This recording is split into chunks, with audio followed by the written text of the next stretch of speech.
Dan sujud adalah sebuah penghambaan yang paling utama karena meletakkan bagian organ yang paling penting, yaitu adalah kepala. Secantik-cantiknya artis, misalkan tidak ada kepalanya, pasti kita akan takut juga. Atau misalkan hari ini kita ngaji Zoom, ya, narasumbernya saya, lalu muncul saya tanpa kepala. Pasti Bapak dan Ibu nggak akan hadir gitu. Jadi Bapak dan Ibu dirahmati Allah Subhanahu wa taala, sujud adalah penghambaan yang begitu sangat utama karena meletakkan bagian utama anggota tubuh kita. Kepala ini luar biasa. Di dalamnya ada otak. Otak ini yang selalu bekerja untuk menghasilkan hal-hal manuver-manuver yang luar biasa. Entah dalam berbisnis, entah dalam membangun strategi, ini dimulai dari otak. Lalu ada akal. Akal ini juga yang menentukan kita bisa ibadah atau tidak bisa ibadah. Karena seluruh syarat ibadah adalah berakal. Artinya orang ini terbebas daripada penyakit gila. Di dalam kepala ini ada namanya ideologi, ya, ada pemahaman, ada pemikiran. Karena itulah ketika orang sujud, dia meletakkan bagian yang paling utama dalam hidupnya ke bawah yang paling dasar. Mau presiden, mau menteri, mau pejabat, mau orang kaya raya, mau ustadz, mau ulama, mau orang biasa, ketika dia sujud, maka dia telah menghambakan, meletakkan segala porsi kehidupannya di hadapan Allah Subhanahu wa taala. Kita baca hadisnya Bapak dan Ibu. Rasulullah Shallallahu alaihi wasallam bersabda, "Aqrabu ma yakunul 'abdu min rabbih wa huwa sajidun, fa aksiru du'a." Rawahu Muslim. Hadis riwayat Imam Muslim. Rasulullah Shallallahu alaihi wasallam mewasiatkan kepada kita, hamba yang paling dekat kepada Allah Subhanahu wa taala yaitu adalah hamba yang selalu bersujud kepada Allah Subhanahu wa taala. Maka kata Nabi, perbanyaklah berdoa ketika engkau sujud. Ulama memberikan rincian, ketika kita sujud akhir dalam sholat, maka perbanyaklah berdoa. Sudah pasti berdoanya dengan menggunakan bahasa Quran. Ya. Contoh, sehabis membaca Subhana rabbiyal a'la wa bihamdi, ya. Lalu kita lanjutkan dengan membaca doa Rabbana atina fid dunya hasanah misalkan gitu. Atau membaca doa Rabbi habli minas salihin, atau membaca doa Rabbana anzilna munzalan mubaraka wa anta khairul munzilin. Tidak boleh menggunakan bahasa Indonesia. Karena kalau menggunakan bahasa Indonesia bukan bahasa Quran, maka batallah salat. Bapak dan Ibu dirahmati Allah Subhanahu wa taala, maka ketika orang bersujud adalah hubungan dengan Allah itu lebih dekat. Nah, ada sebuah kisah. Kisah ini diceritakan di dalam surah Al-A'raf. Nanti dilihat masih di awal-awalan surah Al-A'raf. Bagaimana iblis laknatullah alaih itu diusir dari surga. Ketika diusir dari surga, ya, iblis mengatakan, Rabbi anzirni ila yaumi yub'atsun, wahai Tuhanku, berikanlah aku panjang umur sampai hari pembangkitan. Maka Allah Subhanahu wa taala mengabulkan. Maka iblis, setan, jin itu umurnya panjang-panjang Bapak dan Ibu. Kata iblis, saya akan menggoda hamba-hambamu dari 4 penjuru arah. Yang pertama, dari arah depan. Kalau dari arah depan dia tidak bisa digoda, tidak bisa diganggu, dalam arti tidak bisa disesatkan, maka akan aku coba dari sebelah belakang. Dari arah belakang. Dari belakang tidak bisa digoda, tidak bisa diganggu, tidak bisa disesatkan, maka iblis akan mencoba dari arah bagian kanan. Bagian kanan tidak bisa, bagian tidak mampu untuk menyesatkan, maka dicobalah dari bagian sebelah kiri. Depan belakang, kanan, kiri. Digoda kita semua oleh setan, oleh iblis.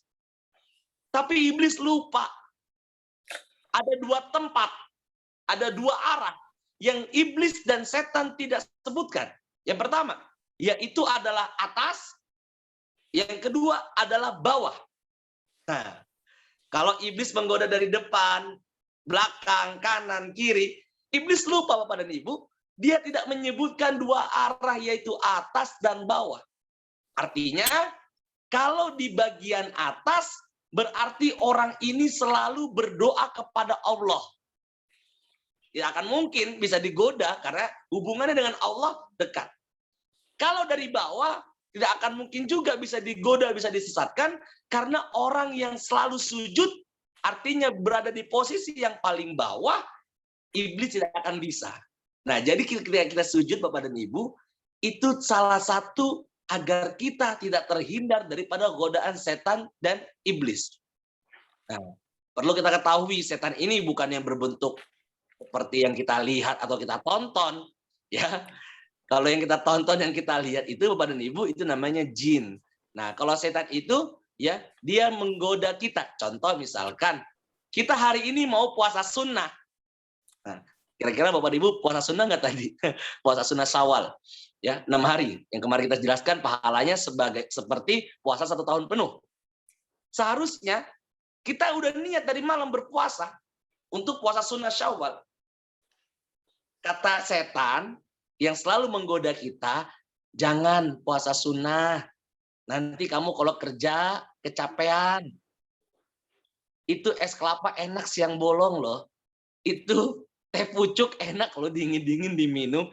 Ada saja ujiannya, ada saja agar setan menggelincirkan kita dari ketaatan kepada Allah Subhanahu wa taala. Maka dua tempat yang tidak bisa digoda oleh setan, yang pertama yaitu adalah atas, orang yang selalu bermunajat kepada Allah Subhanahu wa taala minta perlindungan.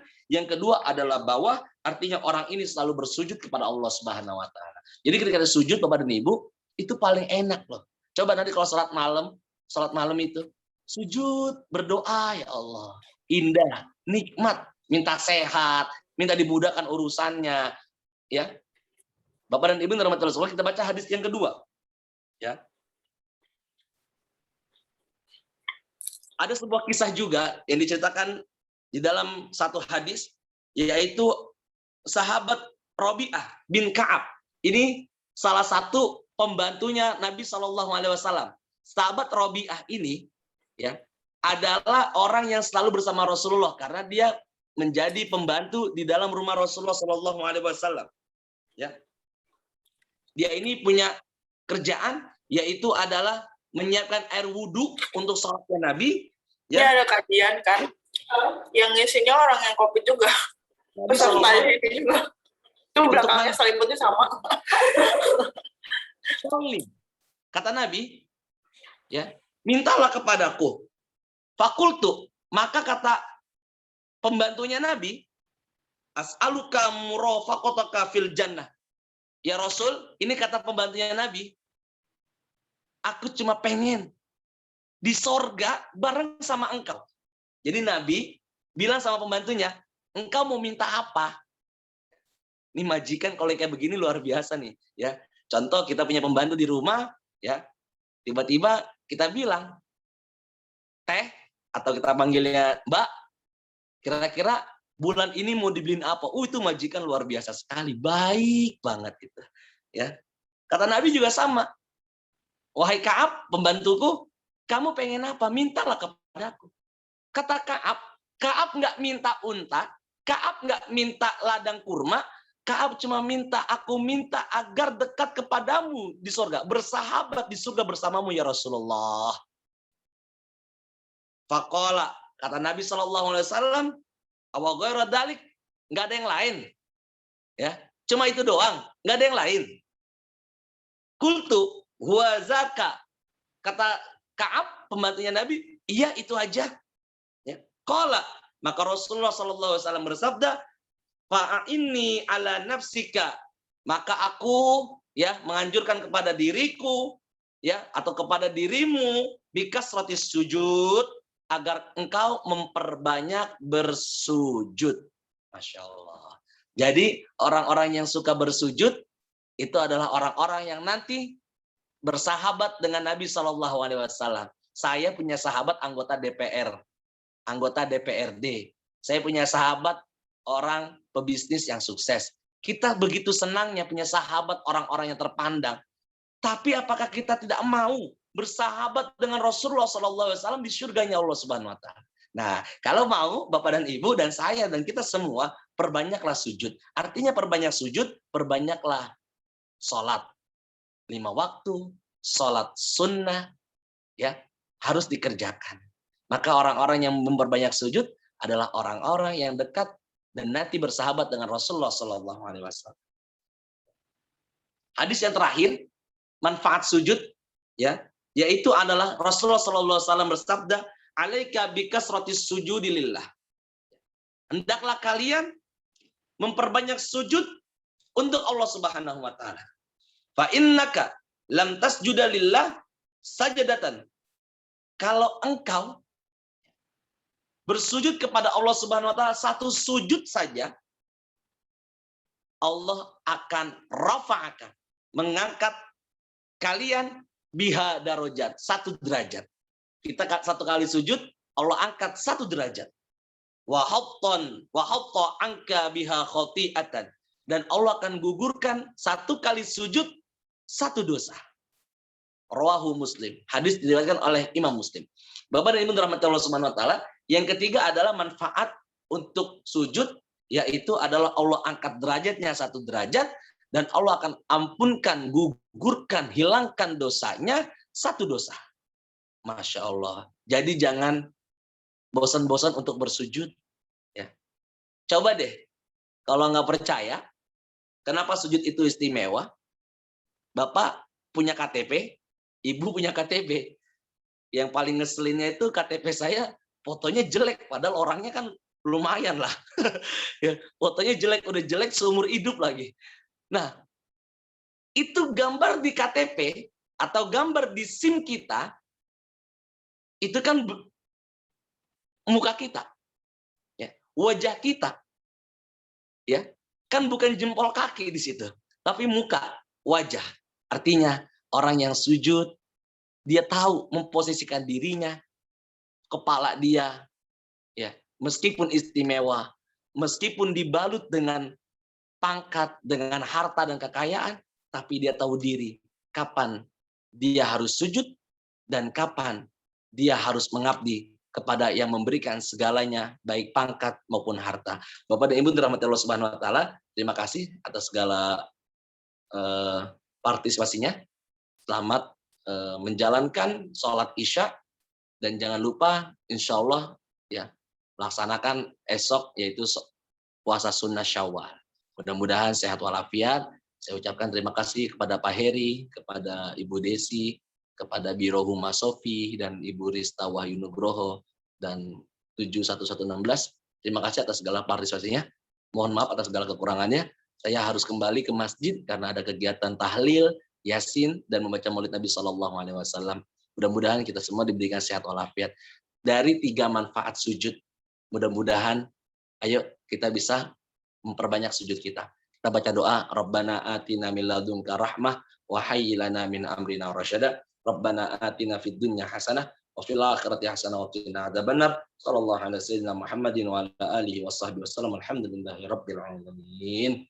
Bapak dan Ibu, jangan lupa besok masih ada kajian sampai hari Sabtu. Jadi kita libur hari Minggu, Jumat dan Sabtu masih berlanjut baik pagi dan setelah sholat maghrib. Terima kasih atas segala perhatiannya. Sehat selalu. Kurang lebihnya itu saja. Wabillahi taufiq wal hidayah. Assalamualaikum warahmatullahi wabarakatuh.